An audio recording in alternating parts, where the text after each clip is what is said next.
Somebody called the Guinness World Record book because Joker Folie Deux is the longest apology video ever created. The person who made Joker 1 would never make this movie. This was above the director's pay grade. It came from upstairs. They had nothing to do with this movie, and I will try to explain why. Obviously, if you can't tell already, this movie was horrible. This movie was absolutely horrible. But before I talk about the movie, let me talk about some positives. The first, I'd say 10 to 15 minutes of this movie weren't bad. And it stops there. That's the only positive part about this movie. The only positive part about this movie is that the first 15 minutes weren't bad. That's how bad this movie is. The first thing I want to touch on about this movie is the musical aspect. I know a lot of people, once they heard it was going to be a musical, they kind of fell out of love with the movie. They're kind of, it's not going to be as good and etc. Not me. I personally believe that the High School Musical trilogy is one of the best trilogies ever created in movie history. I'm a sucker for a good musical. But not just that. When I heard Lady Gaga was going to be Harley Quinn, mind you, I've never ever seen Lady Gaga act. But I've heard that she's an actress now and she got nominated for an Oscar. I know awards aren't everything, but being nominated, you need to have at least somewhat acting talent. So the fact that they casted her as Harley Quinn, I was very excited. Did the musical aspect of this movie deliver though? Hell no! Respectfully, Joaquin Phoenix can't really sing, and double respectfully, Lady Gaga wasn't sounding the greatest in this movie. But it's not just how they sounded. Every musical sequence in this movie just seemed pointless. It just seemed random. It seemed pointless. Nothing really was flashy. If I'm watching a Joker movie and how eccentric the Joker is supposed to be, you'd expect the musical sequences to be epic, to be fire, to actually be good. But no! Every musical sequence in this movie is forgettable. There's not one quotable line. There's not one quotable part of choreography when it comes to dancing. It's not even mid. It's literally just bad. Lady Gaga was horrible, I'm not gonna lie to you. I really felt like the fact that they brought Lady Gaga. I remember when I was in elementary school and etc. Her hits. I remember her hits. So I was high on it, but hey, probably the worst interpretation of Harley Quinn I'll ever see on the big screen. The second thing I want to touch on about this movie is the Joker itself, right? When we go see a Joker movie, we're going to see a Joker movie for carnage, chaos, and etc. Obviously, the movie can't just be that. I wouldn't be mad if the Joker lost at the end of the movie or he died at the end of the movie. We'll touch on that later. But we have to see the essence of the Joker in a Joker movie. That's why the first movie was so popular, because yes, they had the whole mental aspect part of the movie that was controversial, but the ending of this movie, it felt like the payoff was worth it. Like all the build up throughout the entire first Joker movie, leading up to the end when he actually becomes the Joker, it felt so satisfying. And he literally turned into the Joker. And in this movie, it's the complete opposite. This second movie is such a slap in the face to everyone that watched the first movie. Not even just that. Everyone that's ever read a comic book where the Joker was in the comic, it's such a slap in the face. Because this isn't a Joker movie. Literally, it's not a Joker movie. And the part of this movie that solidifies this is not a Joker movie is that Joker got talk no jutsu'd. So near the end of the movie, Joker's in court defending himself because of what he did in the first movie. And he kind of starts embodying the Joker a bit. But then it's so over the top, he's doing full-on accents of different type of accents. He kind of touched on the accents in the first movie. It was kind of a callback. I caught it. But in the first movie, it wasn't as obvious that his voice was kind of changing. But in this movie, he went full balls to the wall and it just didn't work. It was so extra. If you guys remember in the first movie near the ending, he unalives one of the people he used to work with in front of another person he used to work with that was actually nice to him.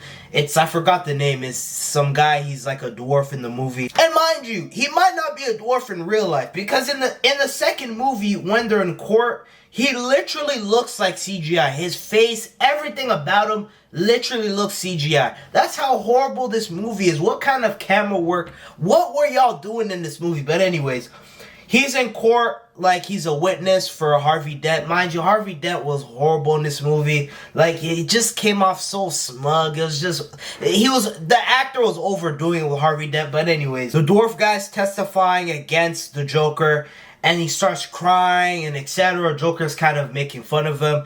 And then after Joker makes fun of him, the dwarf dude breaks down. He looks at him, he says, we were basically the two losers in the company, but both of us never made fun of each other. Look at what you're doing right now. This isn't you. And that low-key worked on the Joker. Because after that scene, the Joker just crashed out for the rest of the entire movie. If any of you people that made this movie knew anything about the Joker, there are certain comic book, or not even just comic book, anime, any type of fictional characters that you shouldn't drastically change. Joker, if you knew anything, even a basic entry level of comics, you know that Joker is one of those characters. And that's why I keep telling you guys, the person that made the first movie did not make this movie. Yes, his name is attached to the movie, but I know for a fact he wasn't heavily involved, because you wouldn't make this second movie. Now let's get to the ending, okay? Obviously, if you guys didn't already notice, spoilers.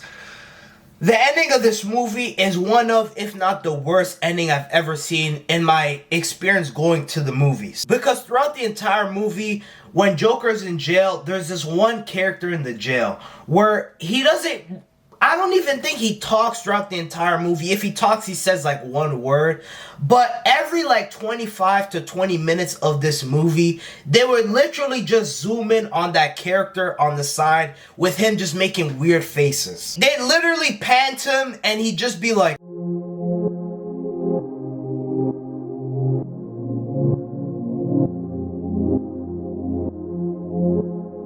he'd literally do that and just be looking at the Joker, or if Joker does something, he reacts and he does face. Like, it was just so weird that it was kind of the most predictable ending in the history of endings. Once Joker started to crash out and he denounced himself as the Joker, he lost Harley Quinn. Harley Quinn dubbed him. He lost all his supporters. No one respected him anymore. He even got gang raped by the guards in the movie. If this wasn't just Hollywood just trying to demasculate the Joker character, I don't know what is. So after all that, Joker crashed out. He's in the jail. It's the ending. He's just walking around. And then that weird character is behind him and he says, "Do you want to hear a joke?"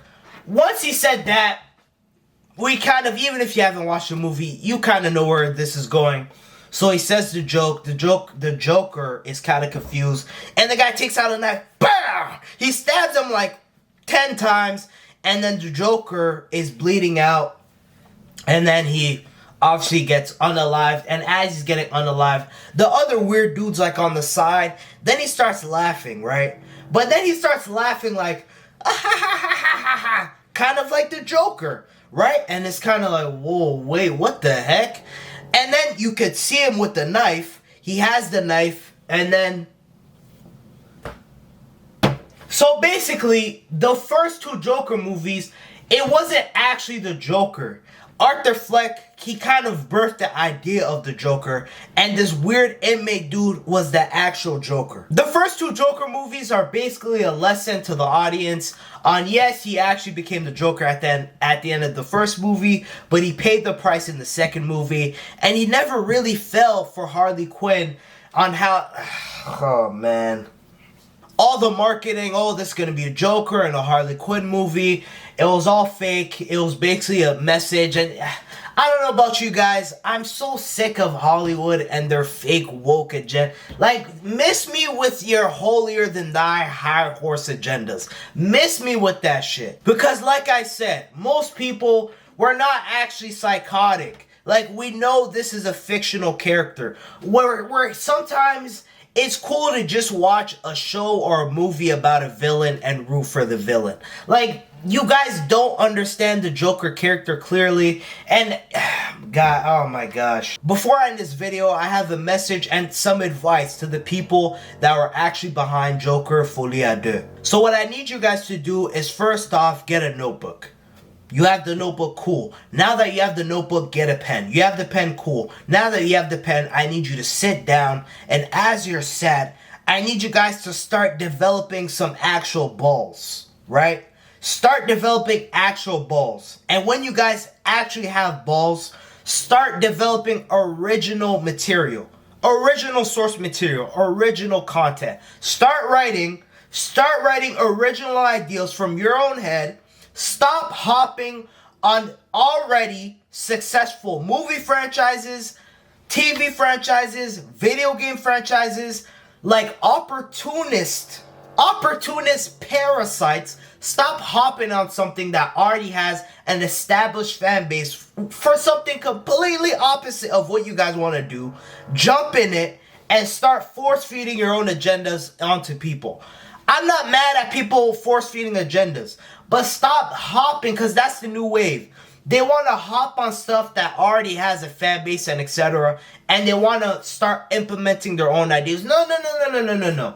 Stand on your own 2 feet and make actual material, original material, and put it out. Like, don't stop hopping on trends, because this is crazy. It's crazy that they did this to the Joker character. Joker gets gang raped. I don't think gang raped is above the Joker. I think he could fall into that, even the original Joker, right? But just the way they did it in the movie was just, they just wanted him to go through stuff in the entire movie. They just wanted to humiliate the Joker for the entire Joker Folie à Deux and then just kill him off at the end. It's like, why make this movie in the first place then? Okay, you wanted to make this movie for the bag. But I'm seeing that all the reports are saying that this is one of the biggest flops of the year. So y'all aren't even gonna get the bag like that. But I kind of had the idea that they knew it would be a flop, because also apparently they didn't really test screen the movie before the movie dropped, which is highly unlikely, especially for a movie, well, obviously not this movie, but especially with Joker 1 being so popular. It's kind of weird that they didn't really test screen the movie a lot and show it a lot to other people before the movie dropped. It's kind of like they intentionally sabotaged this movie, which they did. But yeah, that's all I got for Joker Folie à Deux. One of the worst, not even one of, the worst movie of the 2020s era. The worst movie of the decade so far, easily. Let me know if you guys agree, disagree. If you guys disagree, it's like, please put a full-on paragraph in the comments. I'll read everything. I'll respond to everything, because I really want to see a different perspective. Because it seems like everyone just hates this movie, but I want to hear a different perspective, because I might be missing stuff. So let me know what you guys think in the comments, and I'll catch you guys on the next video. Man, this movie was so bad. This movie was trash. I hate this movie.